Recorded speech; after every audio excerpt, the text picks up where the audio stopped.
Well, the costumes here on this show are all about insects, there's quite a variety of them. I think one of my favourites happens to be the cricket costumes, mainly because they're really quite complex in their design and particularly their construction as well, and the type of fabrics that are being used in them as well. And the other thing is, of course, the legs that are attached to them to sort of give that real three-dimensional look, looking like a cricket. And it's quite amazing when you see the artists wearing them and how they manipulate them to make them look like crickets.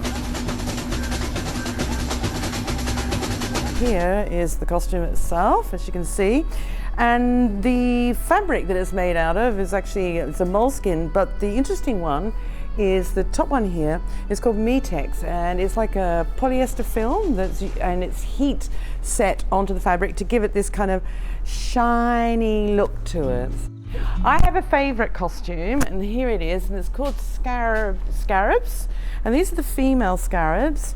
And this is a new concept that has arrived on OVO for this show, Arena, and once upon a time, these were just like a male, very android looking.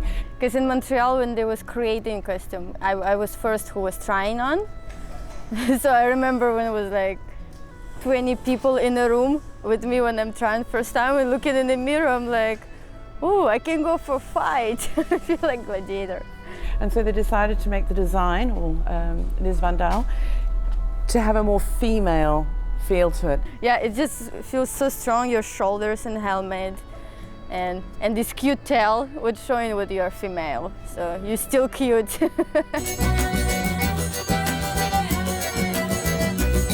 We have our ants. They're cute as these guys, really beautiful. And I really like their costumes. Obviously you can't see everything because of the hats and the shells, but also another one that's beautifully made, three-dimensional, quite a lot of work that goes into them. So there's a kind of this sculptural feel to them. Besides the costumes themselves, from neck to ankle, the other really important aspects of costume are actually headpieces.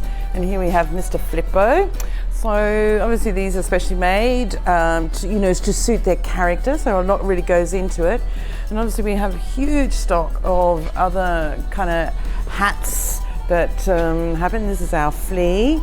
And then over here as well, we have our cricket hats too as well. Amazing. There's also shoes. Shoes are another very important part and quite complex at times. Obviously Mr. Flippo again. And as you can see, you think, well, how can he walk in these? Well, there's a lot of practice, a lot of rehearsing, and he's been practicing in these for a very long time, where now he feels like it's a part of his character.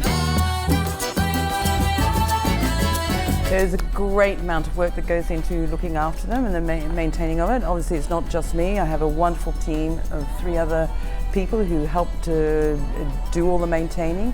At night time we can take up to 5 to 6 hours worth of washing of costumes at the end of the show, so you can imagine the amount of work that's involved in that.